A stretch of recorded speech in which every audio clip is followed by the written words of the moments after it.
Olá pessoal, na aula de hoje a gente vai falar sobre uma introdução à orientação a objetos no C Sharp. Eu quero fazer essa introdução conceitual antes de a gente entrar na prática da orientação a objetos no C Sharp.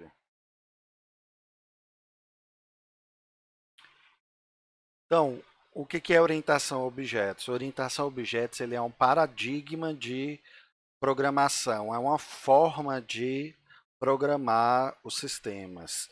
Antes da orientação a objeto, a gente costumava programar com um paradigma que a gente chama de programação estruturada.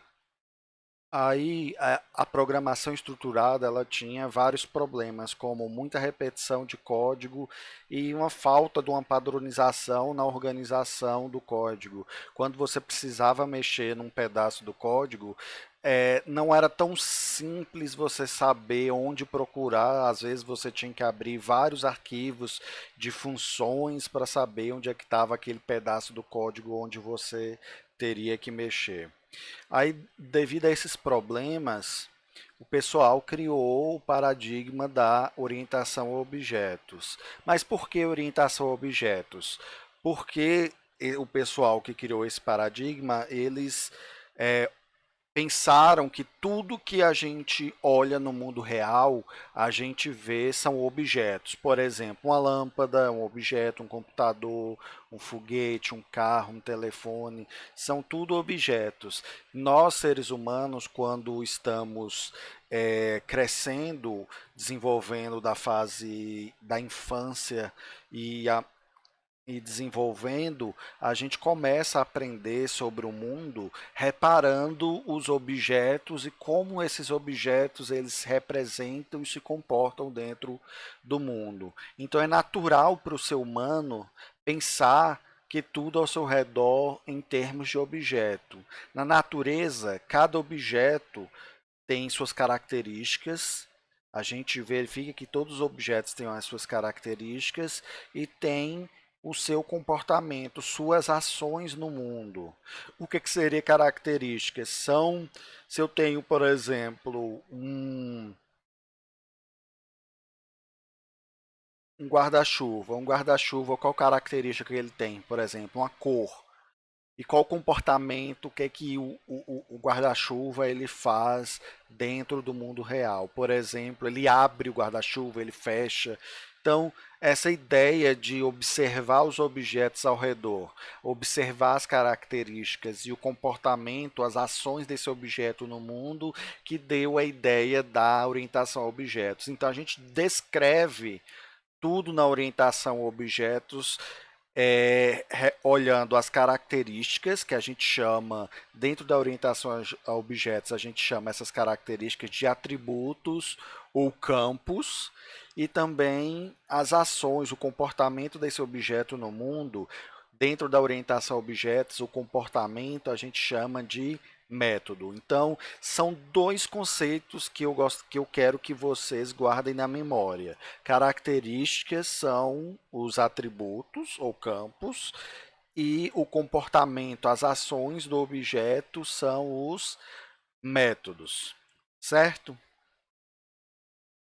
Então, por exemplo, atributos e métodos de um computador.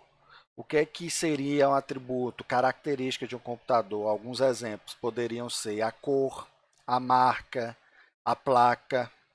Opa, aqui não é do computador, aqui é do carro.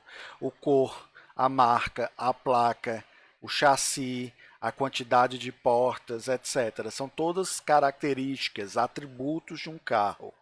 E de um computador, que atributos que eu poderia ter de um computador? Cor, quantidade de processadores, capacidades de armazenamento. Então, tudo isso são atributos, ok? E métodos, que são os comportamentos. Um carro, qual comportamentos que um carro pode ter no mundo?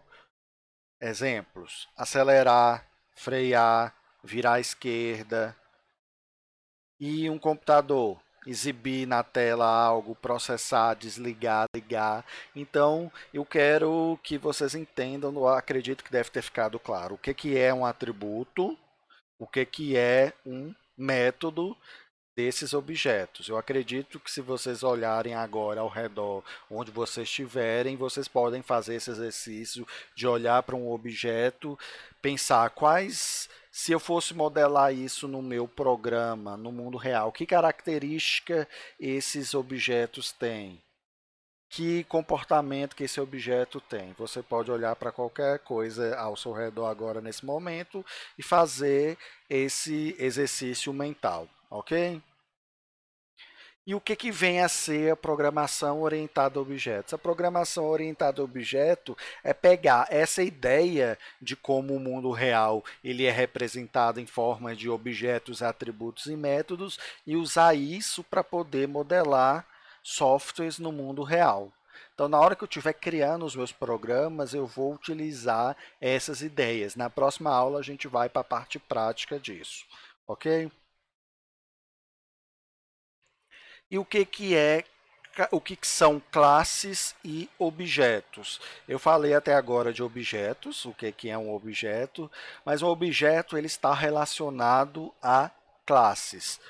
Todo objeto ele tem um relacionamento com outros objetos semelhantes que a gente chama de classe. Por exemplo, eu tenho aqui uma moto, um caminhão e um carro. Eu consigo agrupar esses objetos de uma forma comum. O que, que eles são, na verdade? Eles são veículos. Então, esse veículo é a ideia de uma classe. Então, todos esses objetos aqui, eles pertencem à classe veículos.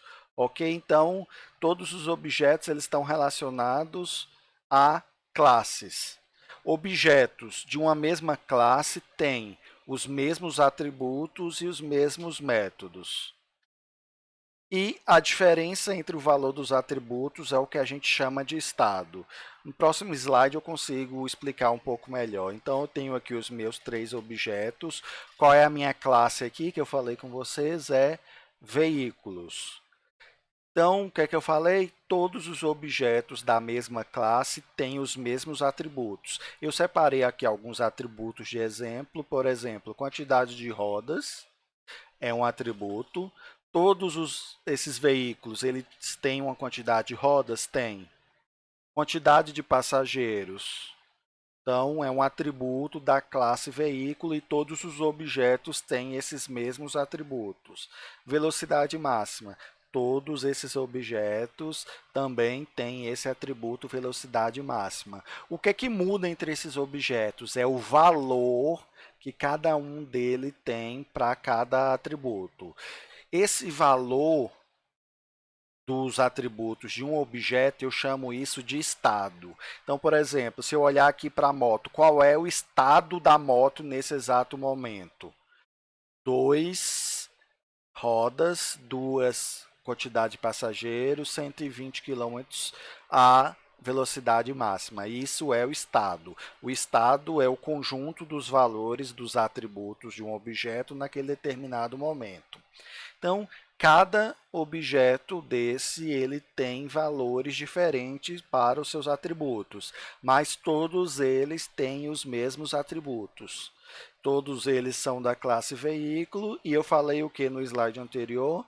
Os objetos de uma mesma classe têm os mesmos atributos aqui, e também têm os mesmos métodos.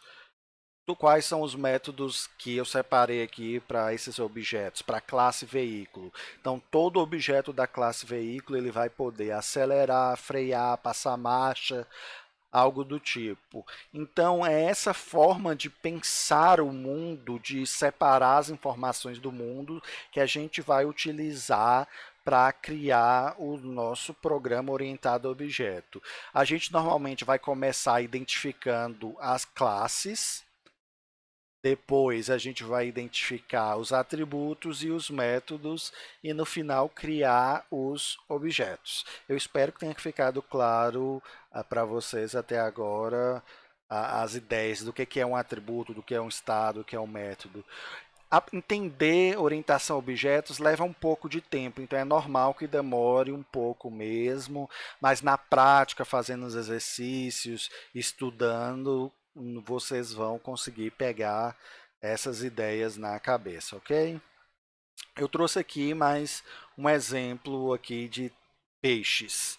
Então, vamos imaginar que cada um desses peixes aqui, eles são um objeto. Se eu fosse classificar, criar uma classe para esses peixes, qual classe que eu criaria? Vamos fazer aqui.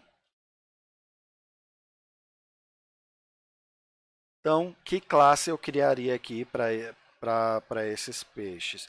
Eu chamaria essa classe de peixe. São todos peixes, então, classe peixe.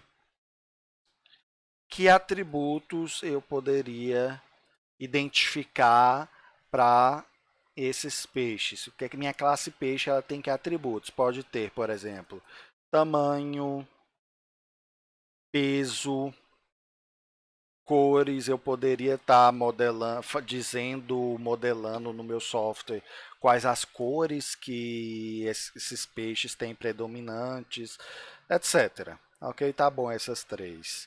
E que métodos, comportamentos os meus peixes podem ter. Vamos imaginar que a gente está criando um jogo que vai ter peixes, a gente está modelando esses peixes nos nossos jogos. Aí a gente tem que decidir quais comportamentos que esses peixes vão ter dentro do meu jogo. Sei lá, vai nadar, vai comer, etc. Ok? Então, mais um exemplozinho aí de como pensar classe, como pensar atributo, como pensar método, identificar aqui os nossos objetos. Cada um desses peixes é um objeto dessa classe peixe aqui. Nas próximas aulas a gente vai reforçar esses conteúdos, fazer na prática como é que eu faço isso no C Sharp. Eu espero que tenha ficado claro para vocês até agora.